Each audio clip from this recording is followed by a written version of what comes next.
Hello and welcome to another edition of West Ham History. This one is my edition, and it's my personal, one of my personal favourite players ever to play for West Ham, and that's Dean Ashton, who unfortunately had to retire early due to injury, and it's one of the most gutting experiences I've ever had as a West Ham fan. One of your favourite players, if not your favourite player, having to end his career like that, not only his career, but his West Ham career, and it could have been so much more. Unfortunately, couldn't carry on. So I'll start from the top. He was in the youth academy of Crewe Alexandra, also apparently Stoke as well at the very first start of it. And one thing that is telling is that his former manager at Crewe said, when he was wanting him to make first appearances for Crewe, he was concerned that he was taking longer baths than all the other players for recovery, which was it kind of tells you, if that's true, for just the reports that I've read over the years, that maybe tells you something about the way his career was going. And it was always destined to go the way it did. But he then went on to Norwich, was playing really well for them. And then in 2006, West Ham made an approach to sign him in January. And as we all know, it's notoriously hard to buy players in January. So, it needed the player and the clubs to be amicable.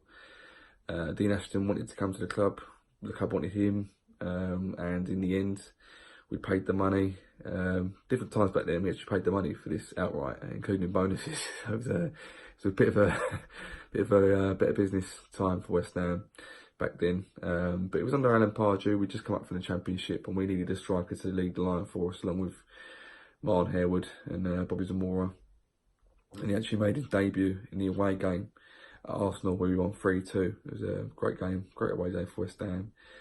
And he was also involved in the run to the 2006 FA Cup final, where he scored in the quarter-final away to Man City, and he also scored in the final itself, which is unfortunately we didn't end the victors that day. Unfortunately, we were beaten by Liverpool. Don't want to remind you, but that's just facts. And he, unfortunately, that wasn't meant to be, and he didn't lift the title didn't lift the cup for us that day. It would have been a good thing to look back on for him, I'm sure. But he pretty much spent his entire majority of his career, being injury prone for us, really. He made in total, I think, 57 appearances, scoring 18 goals. And I'm not sure if that's compatible with Andy Carroll, but he had more of an impact than Carroll did, in my opinion, at the club.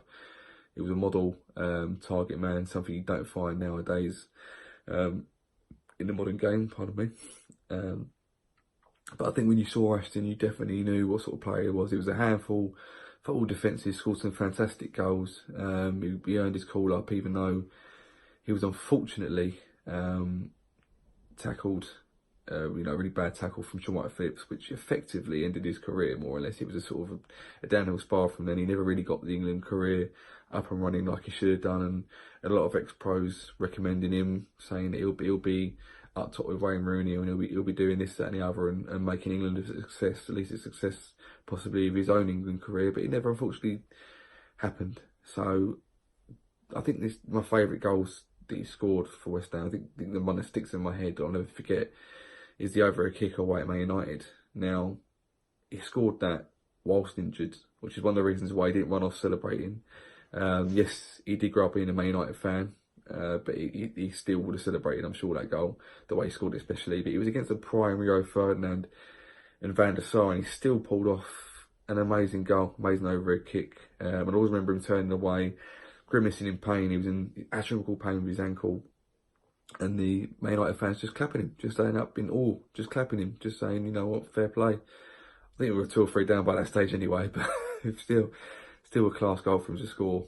And he was just a fantastic player, and unfortunately he never quite got it going at West Ham. And he missed the entire season that we were almost relegated in, with Tevez had to go and save us, and he missed a couple of other, lengthy time out of injury and stuff. So he never really hit him running, but he did have a few you know, good season here and there, and he scored some valuable goals for us, and I'm sure he's remembered fondly, and he always talks fondly about the club, about his time there. I'm sure he's remembered fondly by the fans, and we'd all wish that he should have stayed with us longer and he could have had a more fulfilled career, whether it was with us or not. If he'd have gone to a better club, you know, more higher achieving club than us, that's a different story, but it never quite happened. But yeah, I must admit, the day it came out he's retiring, I had a tear in my eye, because I was gutted for him, I was gutted for us, gutted for the fact that I wouldn't see him in a West Ham shirt ever again. But thankfully, he's gone on to have you know, he's starting to have a good, decent media career. We've seen him punditry a lot for Sky Sports, commenting on West Ham games. So hopefully, he has a good career ahead of him. And unfortunately, didn't last longer of his playing career. So yeah, it was Dean Ashton, and yeah, thank you. Come on your minds.